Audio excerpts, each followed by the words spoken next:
Hello बच्चों, नमस्कार। कैसे हैं आप लोग? उम्मीद करते हैं कि बहुत अच्छे होंगे। एक बार फिर से स्वागत है आप सभी का डिजिटल शिक्षा बिहार यूट्यूब चैनल पे। अगर आपने हमारे चैनल को सब्सक्राइब नहीं किया तो सब्सक्राइब कर लीजिए और वीडियो को अंत तक देखकर लाइक जरूर करें और कमेंट बताएं वीडियो कैसी लगी।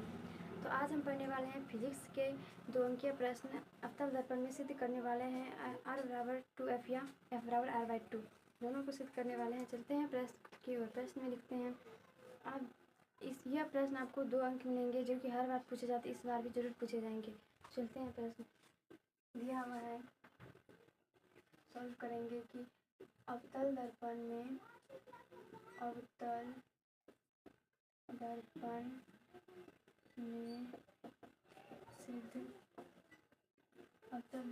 सिद्ध करें कि R=2F या F=R/2। यह आपको सिद्ध करना है, जिसमें कि आपको 2 अंक मिलेंगे।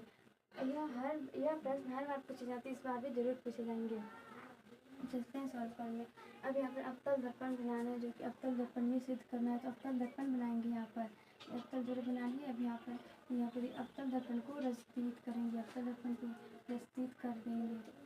अवतल दर्पण को रचित कर दिया। अब यहाँ पर एक ध्रुव है। यहाँ पर ध्रुव है जो कि जिसका नाम P है, इसे ध्रुव कहा जाता है।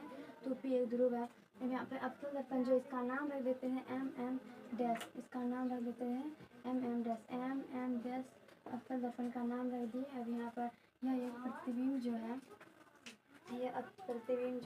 अब यहाँ पर अवतल दर्पण का नाम रख दिए MM-। अब यहाँ पर इतना है कि प्रतिबिंब जो है इसका नाम है BA रख देते हैं। नाम अवतल दर्पण का जो प्रतिबिंब है इसका नाम रख देते हैं BA, जो कि प्रतिबिंब जो है अवतल दर्पण से टकराकर परावर्तन होकर F से गुजरती है। अब यहाँ पर यह एक वक्रता केंद्र है। इसका नाम C है, यह F है। फोकस दूरी है, ये फोकस दूरी और ये वक्रता केंद्र है। अब यहाँ पर देखेंगे कि अगर यहाँ पर पूरा गोला होगा, यहाँ पर पूरा गोल, अगर यहाँ पर गोल है, इसको वक्रता केंद्र बीच में जो मध्य बीच जो है उसको वक्रता केंद्र कहा जाता है C। इसी को आधा करके यहाँ पर अवतल दर्पण बनाया, जिसे रचित करके अवतल दर्पण बनाया। आधा को हटा दिया, जिसको बीच वाले को वक्रता केंद्र कहा जाता है। इस साइड वाले को अवतल दर्पण बनाया गया और इस साइड वाले को उत्तल दर्पण बनाया गया, जो कि आगे की वीडियो में आपको उत्तल दर्पण में भी सिद्ध करके दिखाया जाएगा। चलते हैं प्रश्न की ओर। अगर यहाँ पर कोई भी कोण बनाया जाएगा तो सारे कोण ही 90 डिग्री का बनेगा, यह आपको याद रखना है। चलते हैं, सॉल्व करते हैं। अब यहाँ पर F से होकर गुजरती है, जो कि F से होकर B एक प्रतिबिंब जो कि परावर्तन से होकर F से होकर गुजरती है। अब यहाँ पर एक C से एक तक एक अभिलंब खींचते हैं, जो C एक अभिलंब हो गया। जो भी कुछ नहीं आ, अगर चित्र समझ में आ गया तो पूरा समझ में आ जाएगा। ये अच्छे समझना आपको कि C एक अभिलंब है। यहाँ पर एक कोण है, यहाँ पर अपवर्तन कोण है। आपतन से होकर आती हुई परावर्तन से होकर F से होकर गुजरती है। तो आप अपवर्तन से आई है तो इसे आपतन कोण कहेंगे, जिसका नाम रख देते हैं एंगल 1। और यह परावर्तन से होकर गुजरती है, जिसका नाम परावर्तन कोण हो जाएगा, एंगल 2 नाम रख देते हैं। अब यहाँ पर यह दोनों कोण का नाम रख दिया, एंगल 1 और एंगल 2। अब यहाँ पर भी तो कोण है, इसका नाम रख देते हैं एंगल 3। इस कोण का भी नाम एंगल 3 रख देते हैं। अब यहाँ पर यह आपने पढ़ा होगा कि आपतन कोण परावर्तन कोण आपस में बराबर होते हैं।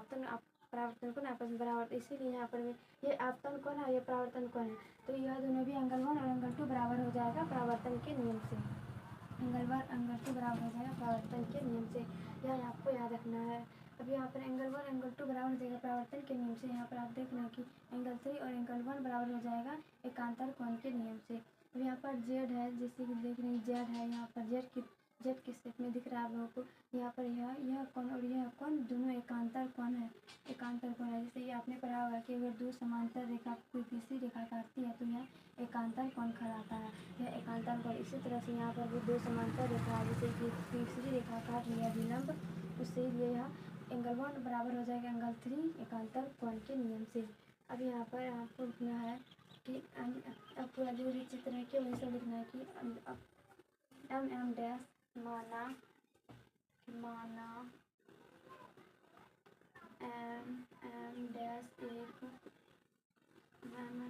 एक अवतल माना एम डैश एक अवतल दर्पण है। माना एम डैश एक अवतल दर्पण है जिसका ध्रुव P है।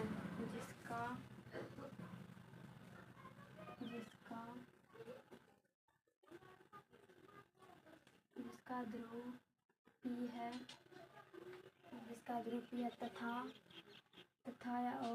तथा वक्रता त्रिज्या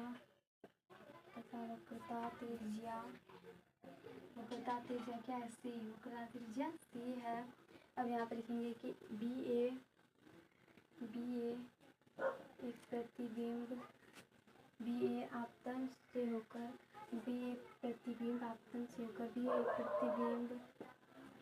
प्रतिबिंब आपतन से होकर आपतन से आती हुई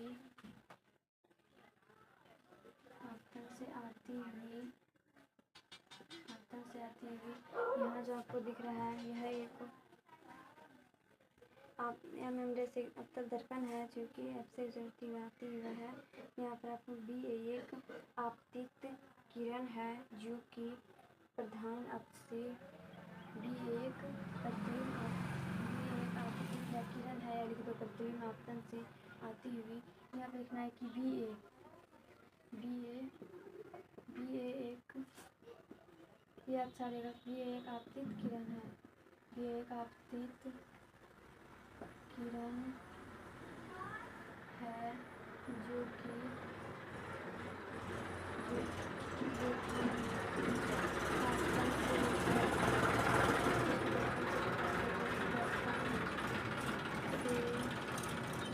दर्पण से टकराकर परावर्तन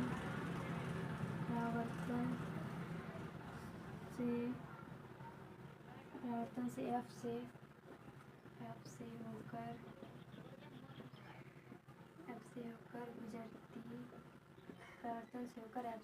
गुजरती है। BA एक आपतित किरण है जो कि परावर्तन से F से होकर गुजरती है। अब यहाँ पर हमको लिखना है कि CA अभिलंब है। CA क्या है? CA एक अभिलंब है। CA अभिलंब है। यहाँ पर हमको लिखना है कि अब यहाँ पर प्रमाण देना है। प्रमाण में देना है कि एंगल 1 बराबर एंगल 2 है। एंगल 1 बराबर एंगल 2 समीकरण एक किस नियम से? एंगल 1 एंगल 2 बराबर है किस नियम से? परावर्तन के नियम से। परावर्तन नियम से बराबर है एंगल 1 एंगल 2। और यहाँ पर एंगल 1 बराबर एंगल 3। एंगल 1 बराबर एंगल 3 समीकरण 2 बराबर है एकांतर कोण के नियम से। एंगल 1 बराबर एंगल 3 है एकांतर अंतर कोण के नियम से। अब लिखना है आपको कि यह समीकरण एक का समीकरण दोनों सॉल्व करते हैं। समीकरण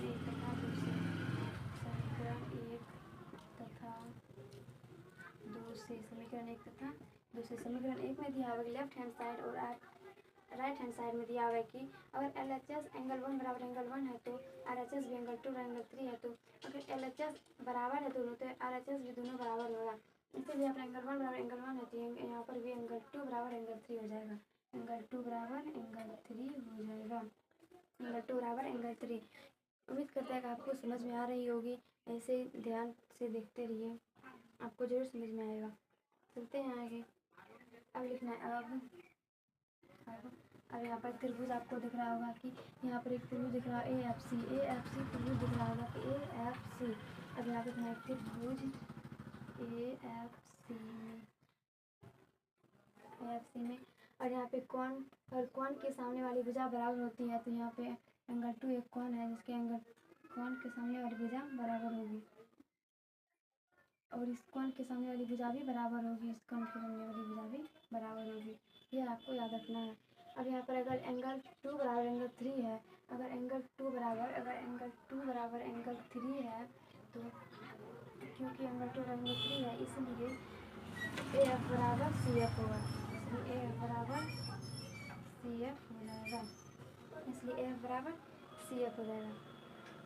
अब यहाँ पर एक समीकरण 3 हो गया। अब समीकरण 3 हो गया, लिखना है कि चूँकि यह आप यहाँ पर लिखना है चूँकि यहाँ पर दर्पण का द्वारक देख रहे हैं, दर्पण का द्वारक जो है दर्पण का द्वारक छोटा है, दर्पण का द्वारक छोटा है, तो इसलिए ये बिंदु ए जो है बिंदु थोड़े थोड़े नीचे आते आते आते आते यहाँ पी के निकट आ जाएगा, पी के बराबर आ जाएगा। यहाँ पर ए आ जाएगा पी के निकट, यहाँ से आते हुए यहाँ पी के निकट आ जाएगा।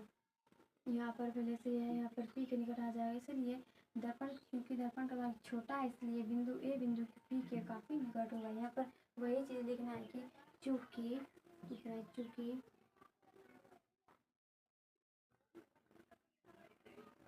चूँकि दर्पण का द्वारक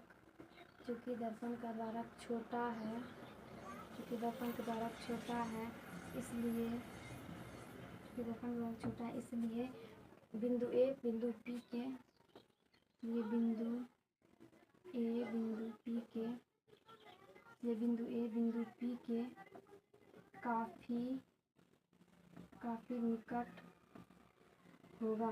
यह आपको याद रखना है।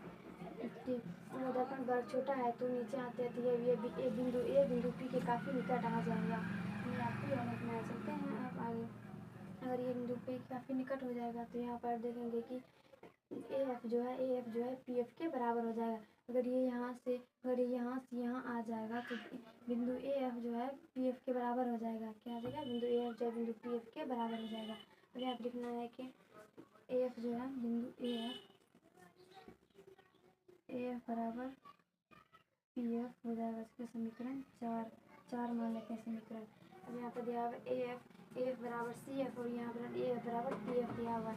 ए बराबर सी ए एफ बराबर सी एफ है, यहाँ ए एफ बराबर पी एफ है।